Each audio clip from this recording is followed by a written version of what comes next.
আমের সিজনে কাঁচা আম ভর্তা যেন কম বেশি সবারই খুবই পছন্দের। সেরকমই একটি কাঁচা আমের ভর্তা রেসিপি শেয়ার করছি আজ আপনাদের সাথে। কেমন আছেন সবাই? আশা করি সবাই অনেক ভালো আছেন। তো চলুন দেখে নেওয়া যাক। এখানে আমি কাঁচা আম খুব ভালো করে এভাবে ছিলে নিচ্ছি। দা, বটি, ছুরি যেকোনোভাবে আপনি এভাবে আম ছিলতে পারবেন। তো আমি একটি আম ছিলে দেখাচ্ছি। এই ভর্তা যেন সবারই খুবই পছন্দের একটি খাবার এবং খুব ইজিলি ভাবে তৈরি করা যায়। তো আমি হ্যান্ড কাটার দিয়ে এভাবে ছিলে নিয়েছি। আমি এখানে একই সাইজের ঠিক ৩ টি আম নিচ্ছি। তো আমার আম পরিষ্কার করা হয়ে গিয়েছে। ব্যাস এই ৩ টি আম দিয়ে আমি আজ ভর্তাটা করছি।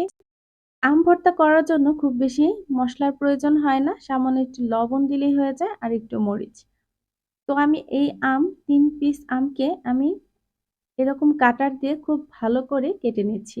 আপনি চাইলে ছুরি দিয়েও বা বটি দিয়েও কুচি, কুচি করে কেটে নিতে পারেন।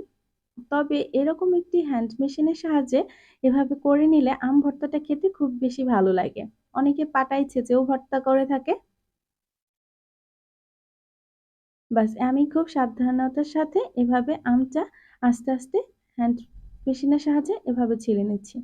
তো একই প্রসেসে আমি ৩ টা আমই এভাবে কুচি, কুচি করে কেটে নিয়েছি। ব্যাস আমার আম ঝুরি করা শেষ হয়ে গিয়েছে।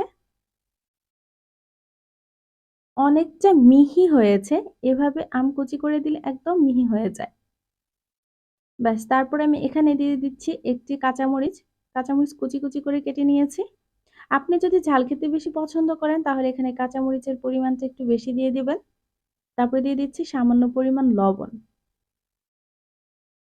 ব্যাস তারপরে আমি লবণ আর মরিচ খুব ভালো করে এভাবে হাতে মিক্সড করে নিয়ে তারপরে আমের সাথে এভাবে মিক্সড করে দিচ্ছি। ব্যাস কত ইজিলি ভাবে তৈরি হয়ে গেল আম ভর্তা। এখন আমি এই আম ভর্তার মধ্যে চিনি এপ্লাই করছি। যেহেতু আমি যে ৩ টে আম নিয়েছি, এই আম ৩ টি ভীষণ টক ছিল। এর জন্য আমি এখানে চিনি দিচ্ছি। অনেকে চিনি ছাড়াই খেতে পছন্দ করে, তবে চিনি দিলে টেস্টটা যেন আরো বেড়ে যায়। ব্যাস আমি ১ চা চামচ চিনি দিচ্ছি। আমি এখানে মোট ৩ চামচ চিনি দিচ্ছি। আমি যেহেতু বললাম আমটা টক ছিল, এর জন্য চিনির পরিমাণটা বাড়িয়ে দিচ্ছি।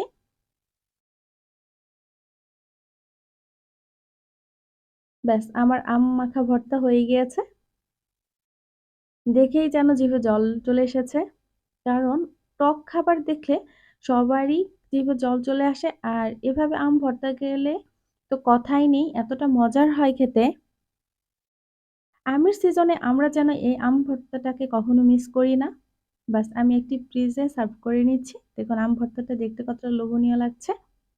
ভিডিওটি ভালো লাগলে অবশ্যই চ্যানেলটি সাবস্ক্রাইব করে একটি লাইক দিবেন। আর পাশে থাকা বেল আইকনটি ক্লিক করে দিবেন যাতে আমার পরবর্তী ভিডিও নোটিফিকেশন পাওয়ার সাথে, সাথে আপনারা পেয়ে যান। আশা করি আমার আজকের এই ভিডিওটি আপনাদের অনেক ভালো লেগেছে। আল্লাহ হাফেজ।